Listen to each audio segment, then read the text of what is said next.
guys, my name is Jack Gardiner and welcome back to another free lesson on a Friday. This week we're going to look at another request. This was in the comment section on last week's video. So we're going to take a look at the diminished scale and some of the ways in which you can apply it to your own playing. Before we dig into the teaching part of things though guys, I must point out, please do make sure you like, comment, subscribe, click that little bell for notifications. I make free lesson content every Friday on this channel, and I also look at music. You know, I make music, I look at improvisation things, I play with other people. So yeah, there's something I guess for everyone really on this channel. So yeah guys, cheers again, let's dig into the teaching aspect of it. Okay, so what is diminished? Well, I'm sure most of you guys, if you were into like the 80s shred thing, or if you're familiar with Yngwie Malmsteen, I'm sure you'll recognise this.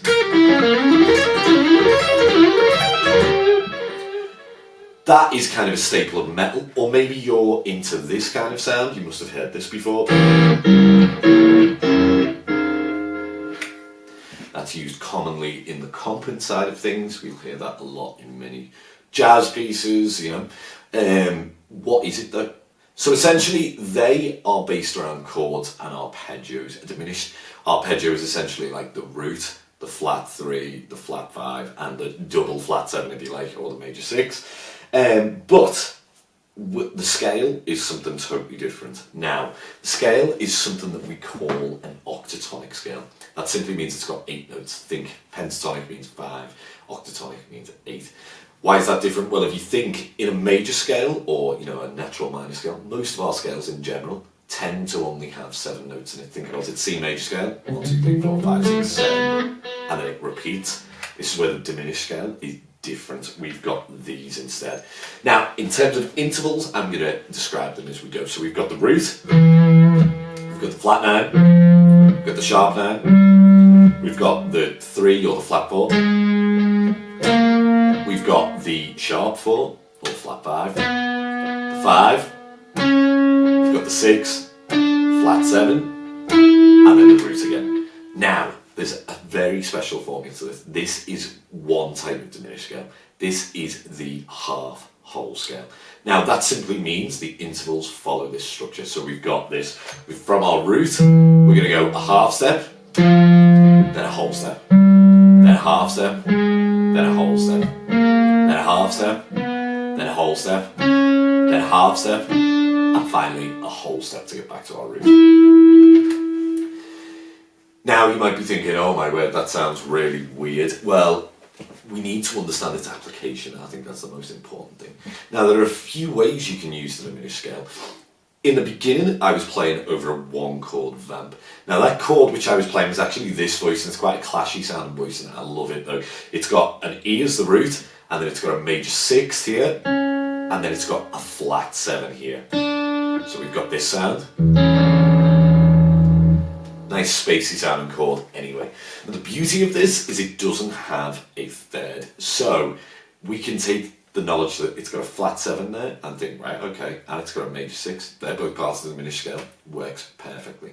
But you could apply the diminished scale to a static minor 7 chord, so long as you phrase well with it, or a static dominant 7th chord, and it's going to sound wicked because it implies these altered sounds, you know.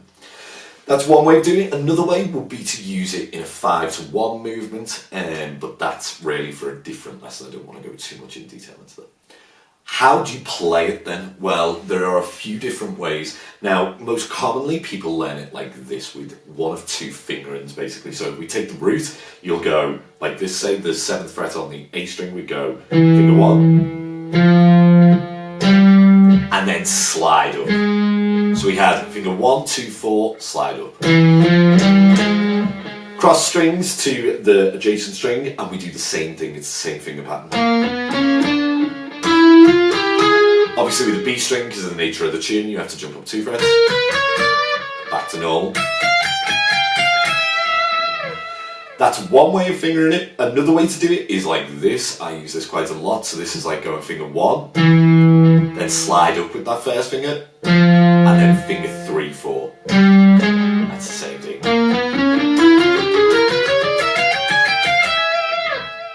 Now that's all well and good, but that's actually hard to phrase with in a musical way. So the way in which I like to think of it then is I will do it within a pentatonic position that we're all familiar with, pentatonic position 1. So if we start around this, by that I just mean this minor shape. Nice and easy, right? So if we put those intervals into that, we'll get something like this.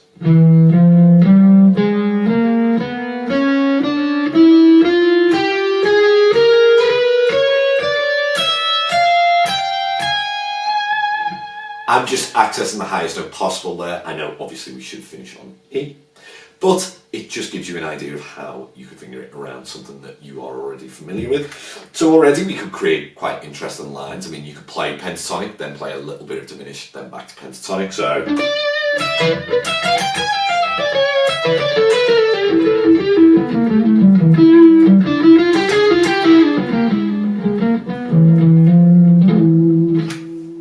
experiment with that. That's a good starting point. Now, another thing that we should maybe look at is the fact that the diminished scale is what we call a symmetrical scale.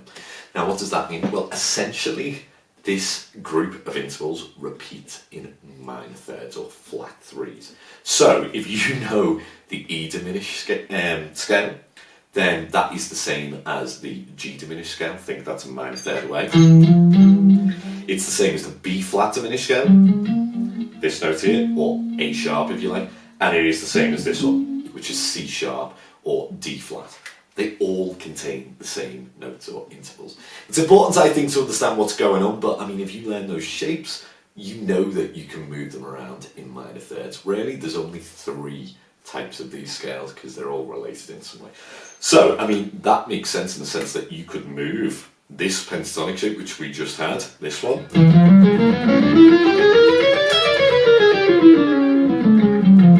with that note, sorry. You can move that in minor thirds, so you could go from here, from here, from here. We can get all kinds of cool sounds because it's something that we're already familiar with. I do think it's important when you're doing this though to understand really what the intervals are you're playing over it, but of course you can come up with some crazy sounds sometimes. But yeah, that's one way of doing it. Before we kind of wrap this up though, I do want to suggest maybe a pattern that helped me to find a kind of cool way to phrase it. It's this one. So we're going to basically sequence this and it's going to go something like this.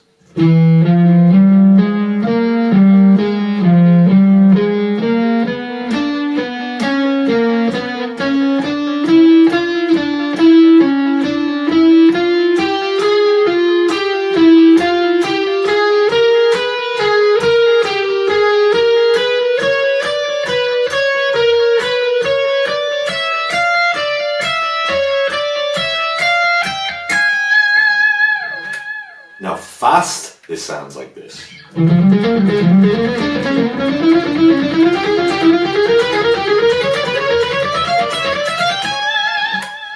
I think that's wicked. Now all we're doing there is we're going up to the top note, which will be this one, and coming back on ourselves to get this. It just sounds really cool. It's almost like a never-ending cycle, really. You could carry that on all the way through different positions, but it works really well. Another thing to bear in mind, just before we wrap this up then, is that there are a load of major triads within this diminished scale. If we think, we actually have this one. We have the E. We have a G triad, which is moving in minor thirds, remember? We have a B flat or an A sharp. And we have a C sharp or a D flat. Now you could experiment with what they sound like over a root. I think this sounds wicked. Look, so here's an E root, all those major triads.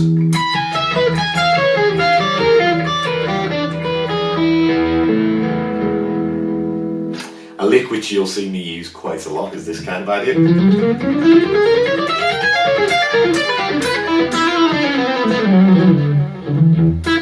That kind of sound, and I think that sounds wicked. I hope this all makes sense as kind of an introductory lesson to the scale. I mean, I am by no means a master. I like to experiment with it though. I think it sounds really wicked and it's something that everyone can use in their vocab. If you are interested in the sound, make sure to check out Fusion guys, like, you know, my old teacher Tom Quayle, he's brilliant with the scale. Martin Miller, he's another dude who rips with it. But also more old style cats like Mike Stern, he's great. Larry Carlton, Robin Ford uses this in a blues context. It's just such a cool setup.